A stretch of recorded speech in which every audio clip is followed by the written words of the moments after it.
Hello दोस्तों, नमस्कार। स्वागत है एक बार फिर से आप सभी का Jharkhand today breaking news update में। झारखंड की खबरों को जानते रहने के लिए सब्सक्राइब करें झारखंड टुडे न्यूज़ के यूट्यूब चैनल को। तो आइए दोस्तों, बिना समय गंवाए खबरों की ओर चलते हैं। पहली बड़ी खबर दोस्तों, आकाशीय बिजली गिरने से 5 की मौत। रामगढ़ और लातेहार में पेड़ के नीचे गिरे आम को चुनने के दौरान हुआ हादसा। झारखंड में बदले मौसम की वजह से गिरी आकाशीय बिजली ने 5 लोगों की जान ले ली। इनमें 4 बच्चे शामिल हैं। मृतकों में रामगढ़ के मांडू निवासी 2 और लातेहार के मनिका निवासी 2 बच्चे और बोकारो के पेटरवार का एक व्यक्ति शामिल है। अगली खबर दोस्तों, शराब पीने के दौरान हुए विवाद में दोस्त की कुल्हाड़ी से काटकर हत्या। मृतक के पिता ने लाठी डंडों से पीटकर हत्यारे की जान ली। चैनपुर कुरुमगढ़ थाना क्षेत्र के रोगाडी गांव में शराब पीने के दौरान हुए विवाद के बाद 2 हत्याएं हो गई। 2 दोस्त आपस में भिड़ गए और इनमें से एक ने दूसरे पर कुल्हाड़ी से वार कर उसकी जान ले ली। इसके बाद आरोपी भागने लगा, पर मृतक के पिता ने उसे धर दबोचा और लाठी डंडों से पिटाई कर दी। इसके बाद आरोपी के हाथ से कुल्हाड़ी लेकर उसी पर वार कर दिया। वहीं दोस्तों, संक्रमण काल में बड़ी लापरवाही। आम दिनों की तरह सब्जी बाजार में जुट रही लोगों की भीड़, सोशल डिस्टेंस की उड़ रही धज्जियां, नहीं हो रही कार्रवाई। धर्मपुर स्थित लगने वाली सब्जी बाजार में लोगों की ऐसी भीड़ जुटी जैसे यह आम दिन हो, जबकि कोरोना संक्रमण से रोजाना नए पॉजिटिव मरीजों की पहचान की जा रही है। मृतकों की संख्या भी थमने का नाम नहीं ले रही। ऐसे हालात में भी लोग सब्जी बाजार में सोशल डिस्टेंस का ख्याल रखते नजर नहीं आ रहे। यह लापरवाही लोगों पर भारी पड़ सकती है। अगली खबर दोस्तों, पिछले 24 घंटे में झारखंड में 6112 नए संक्रमित, 141 की हुई मौत। एक्टिव मरीज की संख्या पहुंची 61,000 से पार। राज्य में पिछले 24 घंटे में 6112 नए पॉजिटिव मरीज की पहचान की गई। इनमें सबसे अधिक मरीज पूर्वी सिंहभूम 1025 मरीज मिले हैं। वहीं 141 मरीजों की मौत भी हुई है। मृतकों में सबसे ज़्यादा 42 लोग रांची से हैं, जबकि पूर्वी सिंहभूम में 25 और धनबाद में 11 लोगों की मौत हुई है। वहीं दोस्तों, रांची में सदर अस्पताल में बेहतर ऑक्सीजन सप्लाई के लिए लगेगा PSA प्लांट। जिला प्रशासन द्वारा सदर अस्पताल स्थित डिस्ट्रिक्ट कोविड हेल्थ में ऑक्सीजन सप्लाई के लिए जरूरी व्यवस्थाएं की जा रही है। अब सदर अस्पताल में PSA प्लांट यानी प्रेशर स्विंग एड्सॉर्प्शन प्लांट लगेगा।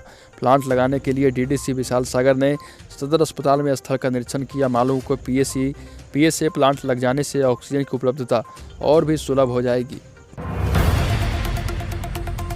दोस्तों, 12 जिलों में नए मरीजों से अधिक स्वस्थ हुए। झारखंड में कोरोना की दूसरी लहर कमजोर पड़ने लगी है। जितने नए मरीज मिल रहे हैं उतने ही ठीक हो रहे। 12 जिलों में नए मरीज मिलने की तुलना में ठीक होने वालों की संख्या ज़्यादा रही। वहीं दोस्तों, पुलिस का सामने आया मानवीय चेहरा। चतरा SP ऋषभ कुमार झा ने शनिवार को अपने दरिया दिली से लोगों का दिल जीत लिया। SP ने रक्तदान कर एक मजदूर के बच्चों की जान बचाई। दरअसल मोहम्मद तस्लीम अंसारी शनिवार की सुबह से परेशान था। थैलेसीमिया पीड़ित उनके दोनों बच्चों को B पॉजिटिव रक्त की आवश्यकता थी, पर उन्हें कोई डोनर नहीं मिल पा रहा था। मोहम्मद तस्लीम ने सीधे SP ऋषभ कुमार झा को फ़ोन लगाया और कहा कि उनके दोनों बच्चे थैलेसीमिया से पीड़ित हैं। दोनों बच्चों की जान बचाने के लिए ब्लड चढ़ाना आवश्यक है। यदि 2 जवानों को रक्तदान करने के लिए बोल दिया जाता है तो बड़ी कृपा होगी। अगली खबर दोस्तों, यात्रियों की डिमांड पर रेलवे ने लिया बड़ा फैसला।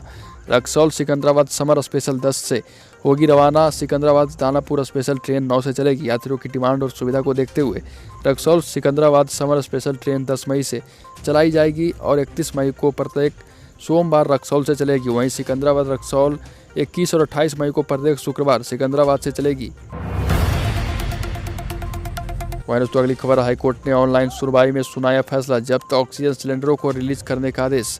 राज्य के विभिन्न थानों के मालखानों में जब्त कर रखे गए ऑक्सीजन सिलेंडरों का इस्तेमाल कोरोना मरीजों की जान बचाने के लिए किया जाएगा। झारखंड हाईकोर्ट ने तत्काल ऑक्सीजन सिलेंडर को रिलीज करने का आदेश दिया है। शनिवार को अवकाश के बावजूद महाधिवक्ता राजीव रंजन के आग्रह पर हाईकोर्ट ने ऑनलाइन सुनवाई के बाद यह आदेश दिया है। सरकार ने एक हस्तक्षेप याचिका दायर कर अदालत से पुलिस और विभिन्न एजेंसियों की ओर से जब्त ऑक्सीजन सिलेंडरों को रिलीज करने का आग्रह किया था, ताकि आपात स्थिति में इनका इस्तेमाल किया जा सके।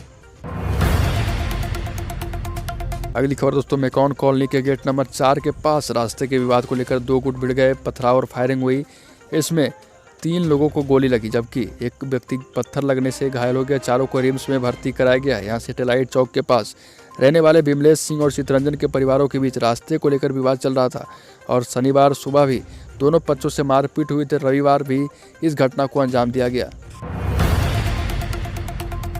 दोस्तों, कोरोना के डर के कारण परिचालन बंद। बिहार में लॉकडाउन के कारण शहर से 200 बस अगले आदेश तक नहीं खुलेगी।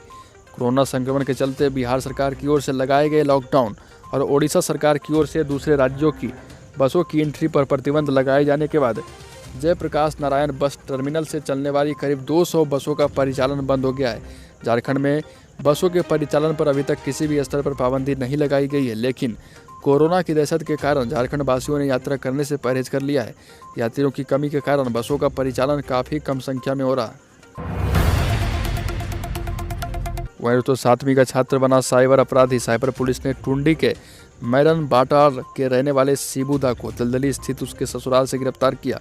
शिबू गांव के इस सातिर साइबर अपराधी शंकर दा का सहयोगी है। पूर्व में पुलिस की छापामारी में सभी भाग निकले थे। पुलिस को घर से मिले 8 मोबाइल से सभी के साइबर अपराधी होने की जानकारी मिली है। दोस्तों, कोरोना संक्रमण बढ़ते जाने के साथ संक्रमितों और उनके परिजनों की परेशानी भी बढ़ती जा रही है। कुछ दिनों पहले तक ऑक्सीजन सिलेंडरों के लिए महामारी मची थी। इसकी कमी अब काफ़ी हद तक दूर हो गई है, लेकिन ऑक्सीजन सिलेंडर के साथ इस्तेमाल में आने वाले फ्लोमीटर और मास्क की किल्लत से लोग सासत में हैं। इन दोनों की मदद से ही सिलेंडर में भरी ऑक्सीजन मरीजों तक पहुंचती है और अब इसकी ही कमी हो गई है। तो दोस्तों, झारखंड के टुडे ब्रेकिंग न्यूज़ अपडेट में आज इतने। अगर आपने अभी तक इस चैनल को सब्सक्राइब नहीं किया तो सब्सक्राइब करिए ATS न्यूज़ को। वीडियो के नीचे दिए गए लाल बटन को दबाकर, जिससे कि आपको झारखंड की जिलों से जुड़ी हर एक छोटी से छोटी खबर लगातार मिलती रहे।